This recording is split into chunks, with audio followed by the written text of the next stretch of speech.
Hi and welcome back.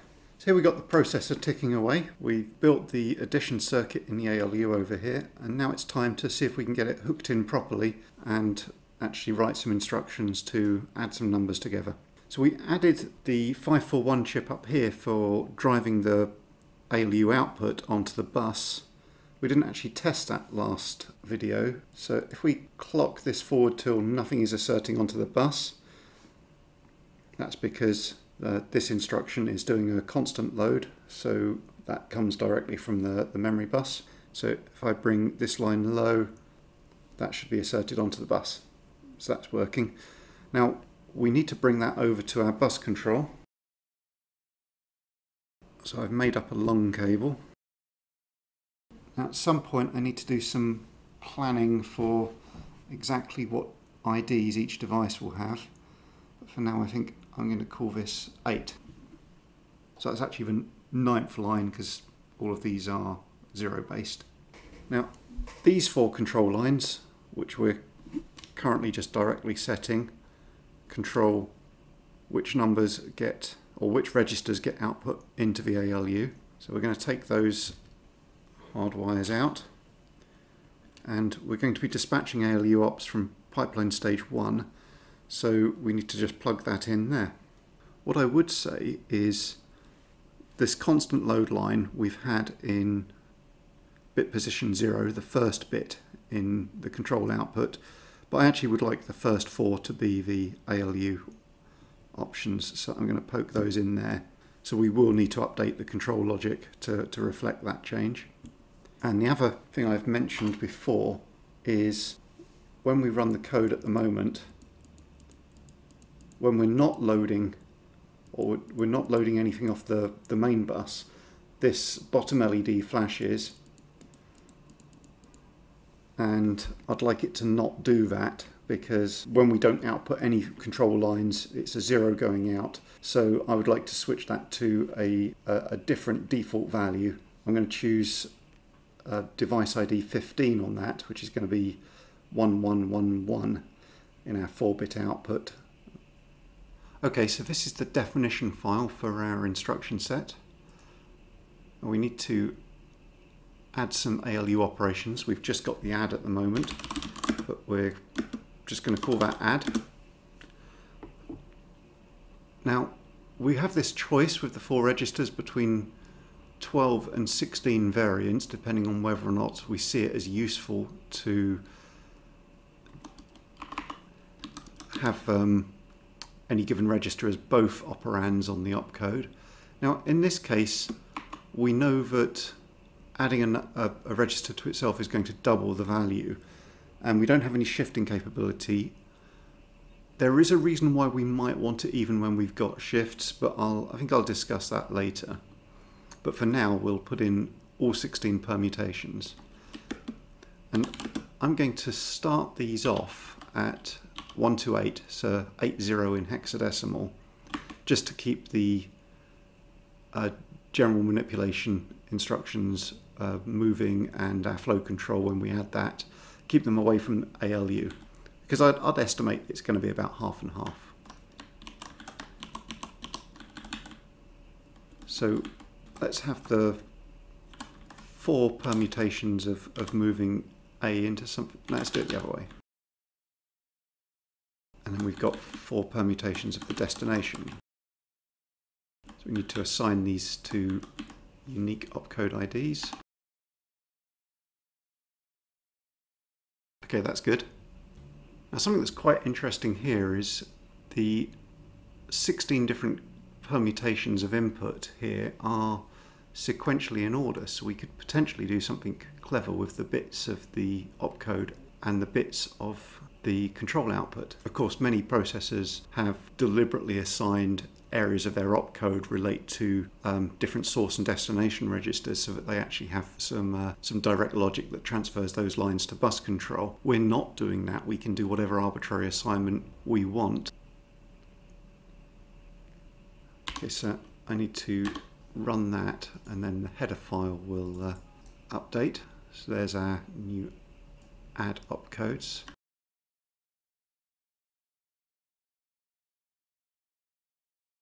Okay, now I mentioned that I want to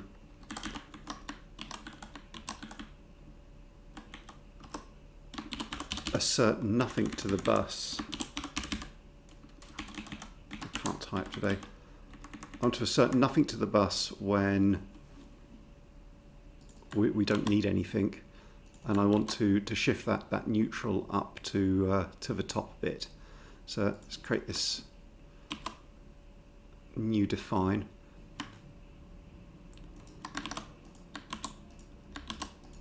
Probably best we do it now before we've got a big array of instructions.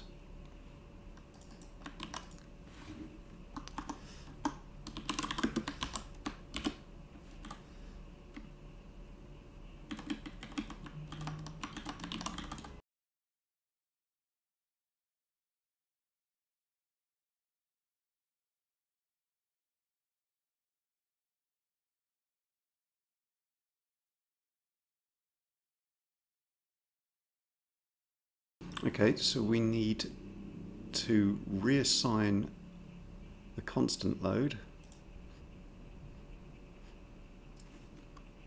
So we put that in the top bit in that first control byte in pipeline stage 1.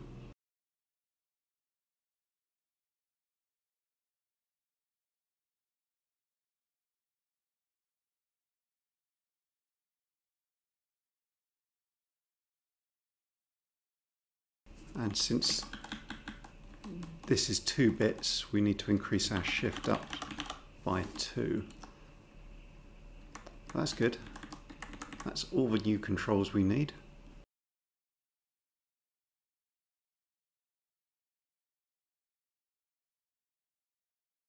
Okay, so we're presumably going to need some additional control lines in order to determine which ALU operation we're doing, but for now it's just the inputs that we're interested in.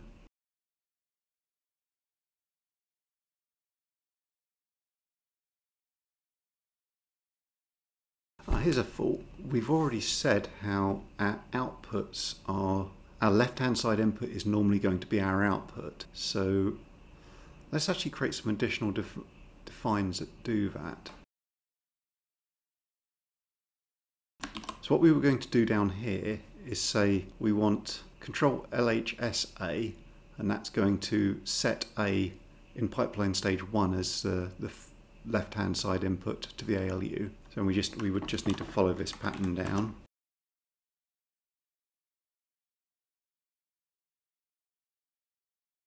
But we're going to be doing the combinations where the LHS and A match an awful lot.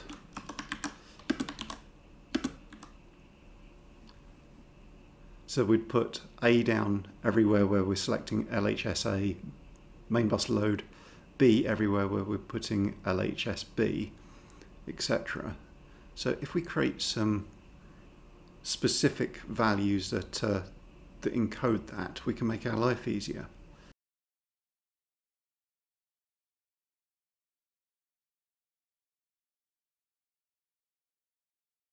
So we just add predefined flags, and then we can use them as a special value.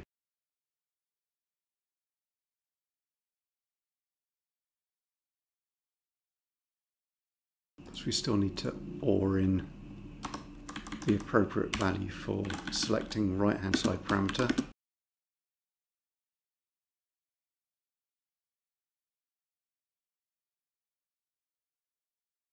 So if we run this control build program, that should generate the data for our control ROMs. Now we need to write some code to test it. Now at the moment the program in here contains bits that make the LEDs light up in an interesting pattern. And we should come back to that. So I'm going to save that somewhere. For now, let's try an addition. Let's say, let's move A, 123 with B, 77. And then let's add A, B. So that will give us a result of 200 in A if everything's working right.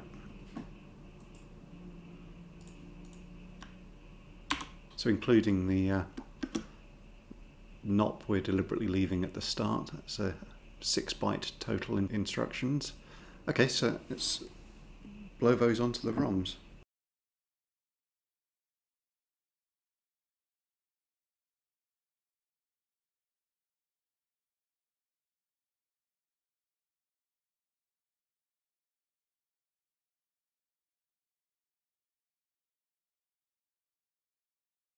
Okay, let's get those back in.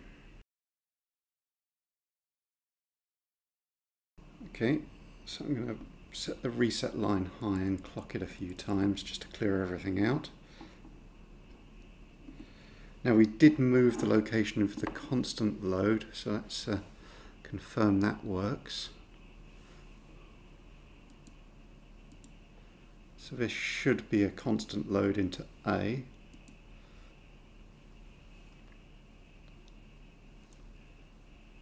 Yep, that's our 1, 2, 3.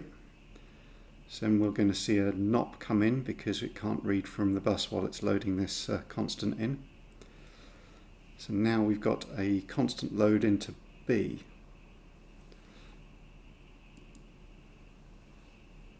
And there's our 77. So once again we're going to have a NOP coming in because we can't read an instruction in while we're reading the constant. But then the next instruction is going to be add A to B.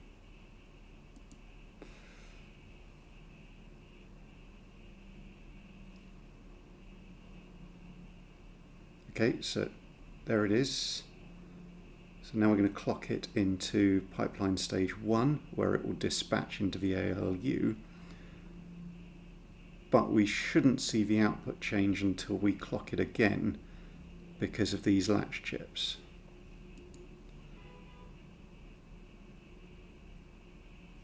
Ah, but our value hasn't come into A and B. I didn't notice that. Okay, let's reset it down again and see what's going wrong.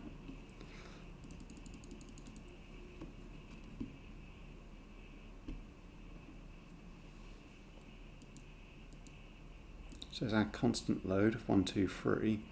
And when this gets up to here, it should be issuing a load over here.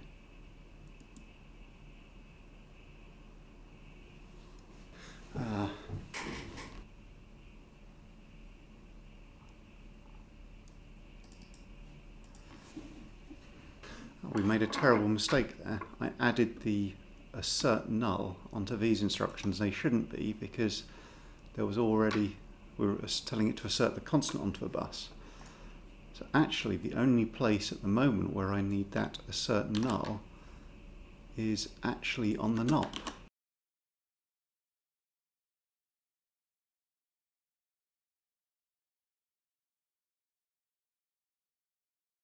That's a stupid mistake. I didn't think that through. Right, let's pop that back out and reprogram it.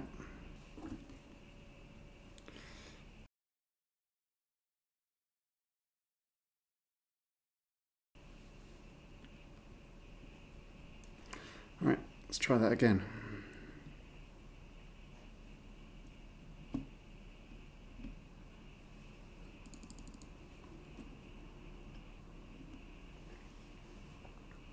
Alright, so there's our load A, there's our 1, 2, 3, and now it's gone correctly into A.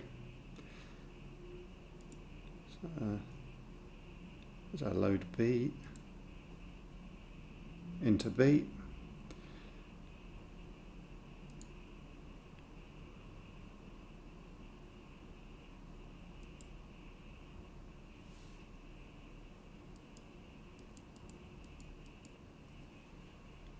I'm not quite sure what happened there. Let's reset it all.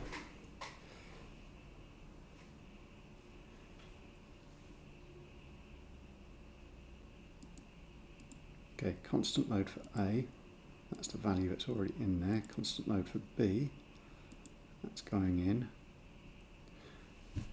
And we appear to have a constant load for A instruction again. Okay, I'm not entirely sure what was going on there, but I took the ROM out and put it back in and it started working again. So there was definitely the wrong number coming out of here. I think it may just been a slightly dodgy connection in the breadboard. So let's actually give this another go. So there's the load A. So when it steps to here, it will copy it into the A register. That's our 123. So then the next instruction coming in is a load B. This value has gone into the constant register, it's copied into B. So it's 123 and 77. And then here is add A to B instruction. So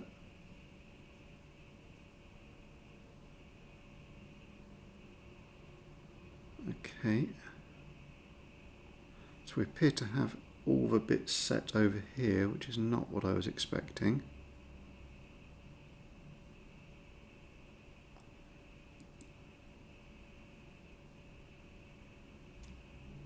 And then we've loaded into A absolutely nothing because we're not asserting that into the bus. Okay, so multiple mistakes we need to investigate there.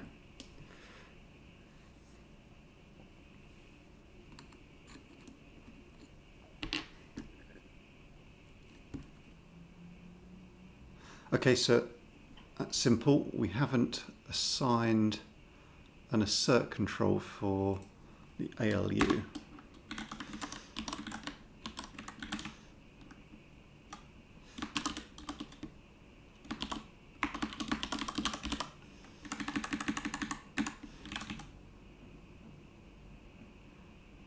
And we put that into 8.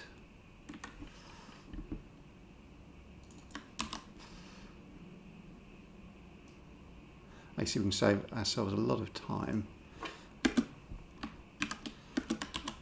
by adding that to these group macros or defines. Okay, so why were LHS, RHS not giving us the correct value out? That's because this is pipeline stage A, so it's not shifted up by 16, it's shifted up by 0 and 2.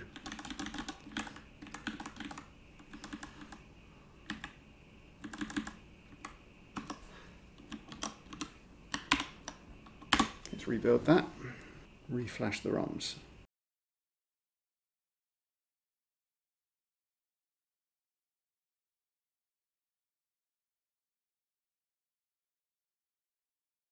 Okay, let's put those back in.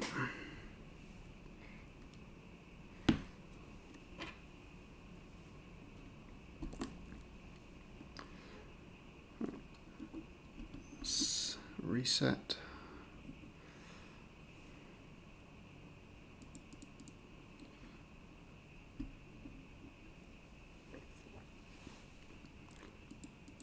Okay, so there's our load A. So our load B coming in. And now we're dispatching the add, well, B to A. Okay, so that's A and that's B. So we can clock it again, and we should get the result up here. And then when I let go, it should load into A. Yes! We have successfully added 2 numbers together. And the rest of memory is going to be NOPs. So we've done our regular little LED bouncing left to right. So I think it would be interesting to do that again and see if we can make it run a bit more efficiently. So previously we did a constant load for the powers of 2.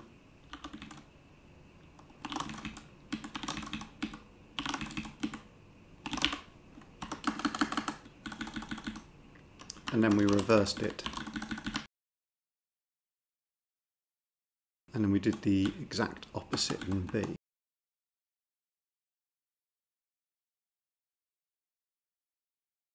Now these constant loads are essentially a two-cycle operation because we have to lock the memory bus to read the constant in.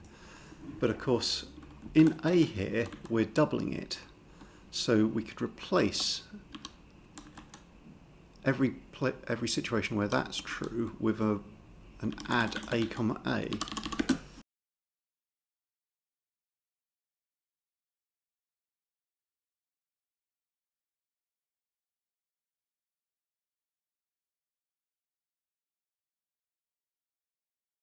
Right, let's pull the program ROM out.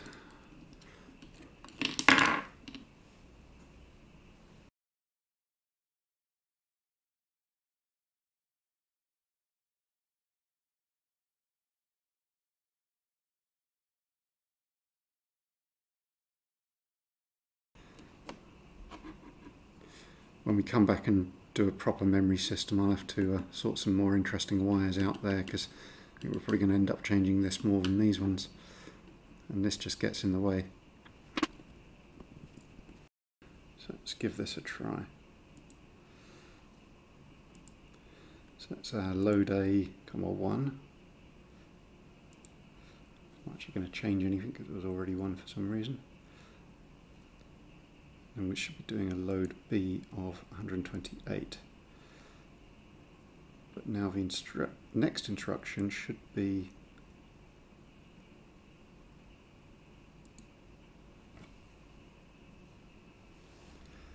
I didn't actually check the result of that add when I declared victory, but it would have been off by 1 because I've left the carry bit hardwired to set.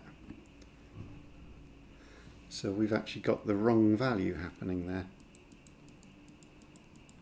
But it's shifting up quite comfortably.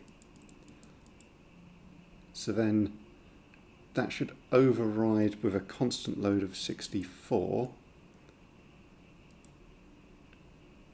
because when it's sliding back down we're having to still do constant loads, but then we're going to go and do the addition on here to perform what is effectively a shift left. Okay, that's good.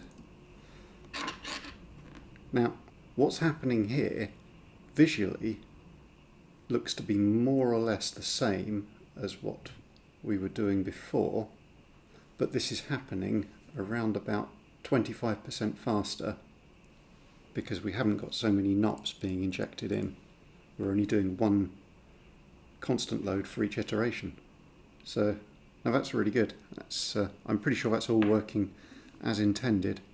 Now the next thing we need to add to the ALU is shifting, I think, and then of course we can make this even faster by doing the downward slide with a shift. But I'm still waiting on the chips I'm planning on doing that with, so there might be a video in between where we attack something else. But yeah, this has been a productive session, so thank you very much for watching. Goodbye.